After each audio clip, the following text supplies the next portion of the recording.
Are you a Halloween Labyrinth enjoyer? Do you often go to Rata Primus to become Employee of the Month? Do you find joy in culling a char rebellion? If you enjoy reaping lots of mobs and seeing them disappear like snow before a hot sun, you may be familiar with a few builds, like Condi Daredevil, dodging and exploding like there's no tomorrow, Angie with flamethrower and bombs, and Book Firebrand mashing their one skill for credit. But most, if not all famous builds, have one thing in common. Since mobs die so fast, you cannot rely on auto attack. You have to spam your skills to tag enemies. Sometimes you just don't want to spam skills. Tired from work, violating a bag of crisps, talking with your mates, watching a show on the side, not enough sleep, using your hands hurts, or you're having a civil discussion about raid rewards. Well, in that case, look no further. Let me sell you my Lawnmower Revenant build. The idea is simple: hit as many unique enemies with the least amount of effort. There are two skills on Revenant that hit enemies in an AoE without any effort. Embrace the Darkness in Malix and Unyielding Hammers in Jealous. Embrace the Darkness has a larger radius than the hammers, but the hammers have a higher potential to hit more enemies because it attacks more often. You're also more tanky and it looks more like the blades of a lawnmower. That said, the larger radius of Embrace the Darkness beats all those benefits. You can pick the one you like, and I like Malix more, so I'll use that one for the rest of the video. Let's go over the gear first. We can enhance the unique hits with 3 sigils: Superior Sigil of Fire, Superior Sigil of Tormenting, and Superior Sigil of Blight. Fire is a nice AoE that will potentially hit new targets. It's priced pretty decently. Tormenting has the same cooldown and does the same, but with conditions. It costs we are here to earn money, not to spend it. Blight is also an luck will go crazy with killing lots of enemies and forget it. Take your favorite sigil or a stacking sigil like Bloodlust.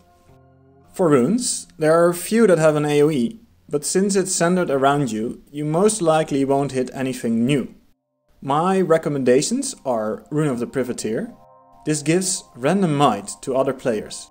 This provides event participation, but not kill participation. It also summons a bird. The bird might attack enemies you haven't hit yet, which is what we're looking for. The other rune is Rune of Vampirism. This gives 10% of health on enemy kill. Easy healing while you lawnmower Azura. For food, the obvious option is Omnumberry bars or its Winter Day version for Magic Find and Gold Find. Ascended foods also have Magic Find and Gold Find, but a bit less.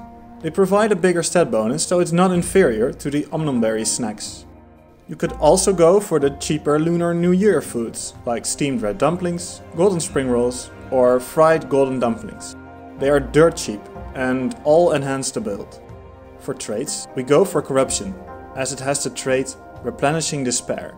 With this, we can keep up or Embrace the Darkness indefinitely. Well, until the Torment kills us. It won't happen, but Torment is a problem. After all the enemies are dead, we'll still be in combat and we can't mount up. That is where Invocation comes in. After everything is dead, you can swap legends and be on your way. Don't forget to swap back once you enter combat. That is all you need in theory. You could bring a level 45 Revenant to the Labyrinth with a major sigil of fire and mow almost as hard as any other farmer there. But for most other farms, you'll have the third slot available. Your last trait is your personal flavor. You can stay Core Revenant with Devastation. This improves our damage and survivability. It also gives allies around us Assassin's Presence. This does not give us kill credit, only event credit. Can't hurt to have it. Core Revenant also has access to an energy replenisher for F2. With this, it can use more energy skills than the elite specializations and even replace the corruption line with Retribution. If you own Heart of Thorns or Path of Fire, you can take Herald. All the bottom traits in Herald improve upkeep skills, and especially the speed boost is a welcome trait. If you have End of Dragons, you can go for Vindicator. This gives you access to Greatsword and a neat dodge AoE. The dodge AoE is the same area as Embrace the Darkness, so you won't hit anything new. Its strengths lie elsewhere. The main thing we're trying to do is hit as many unique enemies as we can. Hammers and demon form only get us to 80%. For the last 20% we can add our other skills. Sword, in theory, has the most hits, but since we can't use auto attack, there's a better weapon. Mace skill 2 lies down a nice long fire field, and Mace 3 hits enemies far, far away. For Vindicators there is Greatsword. Greatsword 5 is the best AoE, but it has a hefty cooldown. Malix has a useful pull for a hefty cost for when you can't use Raptor. In Jealous we can use the Road for a long damage field. This leaves just one thing. Our stats. This is a tricky one. For Halloween we want our damage to be minimal, so everyone gets a hit in. For events like Sandswept, the damage needs to be a tad higher for all the veterans and elites mixed in. And for events like Drizzlewood, we want the best damage, since the enemies are so sturdy. For Halloween you can nerf yourself by getting wide or lower level weapons. If you spend more time in Drizzlewood, Berserker or Marauder might be a great choice. You can get a stat selectable armor set from Halloween. Outside of Halloween you can get an armor set for 250,000 karma from the temple vendors in Ara. But the more sensible solution is to buy the dirt cheap, just below level 80 exotic versions from the trading post. We don't care about the lower damage, that way everyone can tag an enemy, and the stats should still be enough for... Do you hear that?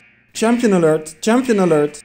When you're reaping souls, you might get stuck on a champion. This sucks, since we are built to spread out our damage, not focus on a single target. But fret not, even now we can handle this. We can either support by using CCs and placing down our road, or we can shred. Swap to Shiro, impossible ults, sword auto attack. As a Vindicator we can go even further beyond. Using our dodge and Greatsword 5 in addition to our upkeep skills, champions should pose no problem. Another important thing you can do is to be in a party or a squad. This makes tagging easier. With all this information you can relax and chat with your mates in peace. Just use the upkeep skills and run where the action is. If your mates are a bit boring, you can even use extra skills. But movement should be more than enough.